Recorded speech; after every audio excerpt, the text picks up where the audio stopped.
ಎಲ್ರಿಗೂ ನಮಸ್ಕಾರ. ಇವತ್ತು ತುಂಬಾ ಸಾಫ್ಟಾಗಿರೋವಂಥ ದಹಿ ವಡೆನ ಮಾಡ್ಕೊಳ್ಳೋಣ. ಇದನ್ನು ನಾನು ಉದ್ದಿನ ಬೇಳೆನಲ್ಲಿ ಮಾಡ್ತಾಯಿಲ್ಲ, ಅದರ ಬದಲಾಗಿ ಹೆಸರು ಬೇಳೆ ಇರುತ್ತಲ್ಲ ಅದನ್ನು ಉಪಯೋಗಿಸಿ ತುಂಬಾ ಸಾಫ್ಟಾಗಿರೋವಂಥದ್ದು, ಅಷ್ಟೇ ರುಚಿಯಾಗಿರೋವಂಥ ಒಂದು ದಹಿ ವಡೆನ ನೀವು ಸಾಯಂಕಾಲ ಮಾಡಿಕೊಂಡು ತಿನ್ಬೋದು, ಯಾವಾಗ ಬೇಕಾದರೂ ಮಾಡಿಕೊಂಡು ತಿನ್ಬೋದು. 1 ಕಪ್ನಷ್ಟು ಹೆಸರು ಬೇಳೆನ ಚೆನ್ನಾಗಿ ತೊಳೆದು ನೆನೆ ಹಾಕ್ಕೊಂಡಿದ್ದೀನಿ. ಸುಮಾರು 4 ಗಂಟೆ ನೆಂದಿದೆ. ಈ ಥರ ಬೆರಳಿನಲ್ಲಿ ಮಾಡಿದಾಗ ಅದು ಮುರಿಬೇಕು, ಅಷ್ಟು ಚೆನ್ನಾಗಿ ಅದು ಮೆತ್ತಗೆ ಇರಬೇಕು, ಆವಾಗ ರುಬ್ಬೋದು ತುಂಬ ಸುಲಭ ಆಗುತ್ತೆ.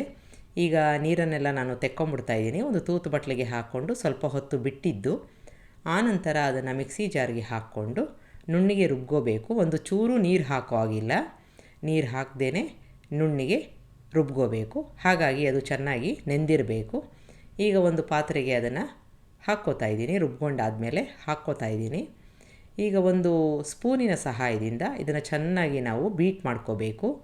ಅದು ಚೆನ್ನಾಗಿ ಹಗುರವಾಗಿ ಆಗಬೇಕು, ಆಗ ನಮ್ಮ ವಡೆ ತುಂಬ ಚೆನ್ನಾಗಿ ಸಾಫ್ಟಾಗಿ ಬರುತ್ತೆ. ನೋಡಿ, ಕಲರ್ ಕೂಡ ತುಂಬ ಚೆನ್ನಾಗಿ ಚೇಂಜ್ ಆಗಿದೆ, ಲೈಟ್ ಕಲರ್ ಆಗಿದೆ, ಜೊತೆಗೆ ಗಾತ್ರದಲ್ಲೂ ಜಾಸ್ತಿ ಆಗಿದೆ.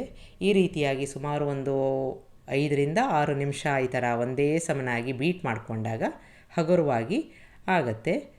ಇದನ್ನು ಒಂದು ಸಲ ಚೆಕ್ ಮಾಡಿ ನೋಡ್ಕೊಂಬಿಡೋಣ. ನೀರಿಗೆ ಹಾಕಿದಾಗ ಅದು ತೇಲುತ್ತೆ, ಆ ಹಂತದವರೆಗೆ ನಾವು ಮಾಡ್ಕೋಬೇಕು. ಇದಕ್ಕೆ 1 ಸ್ಪೂನಷ್ಟು ಶುಂಠಿ ಮತ್ತು ಒಂದೇ ಹಸಿಮೆಣಸಿನ್ಕಾಯಿನ ರುಬ್ಕೊಂಡಿರೋ ಅಂಥದ್ದನ್ನು ಹಾಕ್ಕೊಂಡು ರುಚಿಗೆ ತಕ್ಕಷ್ಟು ಉಪ್ಪನ್ನು ಹಾಕ್ಕೊಂಡು ಮಿಕ್ಸ್ ಮಾಡ್ಕೋತಾ ಇದ್ದೀನಿ. ಈಗ ಒಂದು ತಯಾರಿ ಆಗಿದೆ. ಇದು ನಮ್ಮ ವಡೆ ಮಾಡೋಕ್ಕೆ ತಯಾರಿ ಆಯಿತು. ಒಂದು ಪಾತ್ರೆಗೆ ಬಿಸಿ ನೀರನ್ನು ಹಾಕ್ಕೊಂಡು, ಅದು ತುಂಬ ಬಿಸಿಯಾಗಿದ್ದರೆ ಅದಕ್ಕೆ ಸ್ವಲ್ಪ ತಣ್ಣೀರನ್ನು ಹಾಕ್ಕೊಂಡು ರುಚಿಗೆ ತಕ್ಕಷ್ಟು ಉಪ್ಪನ್ನು ಹಾಕ್ಕೊಂಡು ಸ್ವಲ್ಪ ಇಂಗನ್ನು ಹಾಕ್ಕೋಬೇಕು. ಬಿಸಿಯಾಗಿ ಇರಬೇಕು, ಅಂದರೆ ತುಂಬ ಬಿಸಿಯಾಗೂ ಅಲ್ಲ ತಣ್ಣಗೂ ಅಲ್ಲ. ಇದನ್ನು ರೆಡಿ ಮಾಡಿ ಇಟ್ಕೊಂಡು ನಾವಿವಾಗ ವಡೆನ ಕರಿಯೋಣ. ಈ ಒಂದು ನೀರು ಸುಮಾರಾಗಿ ಬಿಸಿಯಾಗಿ ಇರಬೇಕು. ಈಗ ಕೈಯನ್ನು ತಣ್ಣೀರಲ್ಲಿ ಅದ್ಕೊಂಡು ನಿಮಗೆ ಯಾವ ಸೈಜಿನ ವಡೆ ಬೇಕೋ ಆ ಥರ ತಗೊಂಡು, ಈಗಾಗಲೇ ಕಾದಿರೋ ಎಣ್ಣೆಗೆ, ತುಂಬ ಕಾದಿರಬಾರ್ದು ಹಾಗಂತ ತಣ್ಣಗೂ ಇರಬಾರ್ದು, ಅದರಲ್ಲಿ ಈ ರೀತಿಯಾಗಿ ಹಾಕ್ಕೋತಾ ಹೋಗಬೇಕು. ನಾವಿಲ್ಲಿ ತೂತು ವಡೆ ಮಾಡ್ತಾಯಿಲ್ಲ, ಈ ರೀತಿಯಾಗಿ ಒಂದು ಗುಂಡನೆಯ ಆಕಾರಕ್ಕೆ ವಡೆನ ಮಾಡ್ಕೋತಾ ಇದ್ದೀವಿ. ಈಗ ಸ್ವಲ್ಪ ಹೊತ್ತಿನ ನಂತರ ಇದನ್ನು ತಿರುಗಿಸಿ ಹಾಕ್ಕೊಂಡು ಎಲ್ಲ ಕಡೆ ಚೆನ್ನಾಗಿ ಬೆಂದಿದೆಯಾ ಅಂತ ನೋಡಿಕೊಂಡು, ಕಲರ್ ಚೇಂಜ್ ಆಗೋದು ಬೇಡ, ಹಾಗಾಗಿ ಆ ಕಡೆ ಈ ಕಡೆ ತಿರುಗಿಸಿ ಹಾಕ್ಕೊಂಡು ಚೆನ್ನಾಗಿ ಬೆಂದಿದೆ ಅಂತ ಆದರೆ, ಒಳಗಡೆ ಹೊರಗಡೆ ಚೆನ್ನಾಗಿ ಬೆಂದಿದೆ ಅಂತ ಆದರೆ ತೆಕ್ಕೊಂಬಿಡೋಣ. ಈಗ ತೆಕ್ಕೊಂಡು ತಕ್ಷಣ ನಾವು ಬಿಸಿ ನೀರು ಇಟ್ಕೊಂಡಿದ್ವಲ್ಲ ಅದಕ್ಕೆ ನೇರವಾಗಿ ಹಾಕ್ಕೋಬೇಕು. ನಾನು ಮೊದಲೇ ಹೇಳಿದಾಗೆ ನೀರು ತುಂಬ ಬಿಸಿನೂ ಅಲ್ಲ ತಣ್ಣಗೂ ಅಲ್ಲ, ಸ್ವಲ್ಪ ಬಿಸಿಯಾಗಿ ಇರಬೇಕು.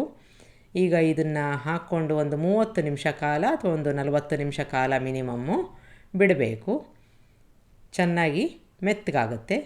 ಈಗ ಮೊಸರನ್ನು ತಯಾರಿ ಮಾಡ್ಕೊಂಬಿಡೋಣ. ಹುಳಿ ಮೊಸರು ಬೇಡ. ಈಗ ಒಂದು 3 ಸೌಟಷ್ಟು ಮೊಸರನ್ನ ಹಾಕ್ಕೊಂಡು 2 ಸ್ಪೂನು ಸಕ್ಕರೆ, ಸ್ವಲ್ಪ ಉಪ್ಪನ್ನು ಹಾಕ್ಕೊಂಡು ಚೆನ್ನಾಗಿ ಈ ಥರ ಮಿಕ್ಸ್ ಮಾಡಿ ಇಟ್ಕೊಂಡಿದ್ದೀನಿ. ಫ್ರಿಜ್ಜಲ್ಲಿ ನೀವು ಇಟ್ಕೊಂಡಿದ್ರೆ ಚೆನ್ನಾಗಿರುತ್ತೆ. ಈಗ ನಮ್ಮ ವಡೆ ಚೆನ್ನಾಗಿ ನೀರಲ್ಲಿ ನೆಂದು ಗಾತ್ರದಲ್ಲಿ ದಪ್ಪಕ್ಕೆ ಆಗಿರುತ್ತೆ. ಅದನ್ನು ಹಗುರವಾಗಿ ಈ ಥರ ಹಿಂಡಿ ತೆಕ್ಕೋಬೇಕು.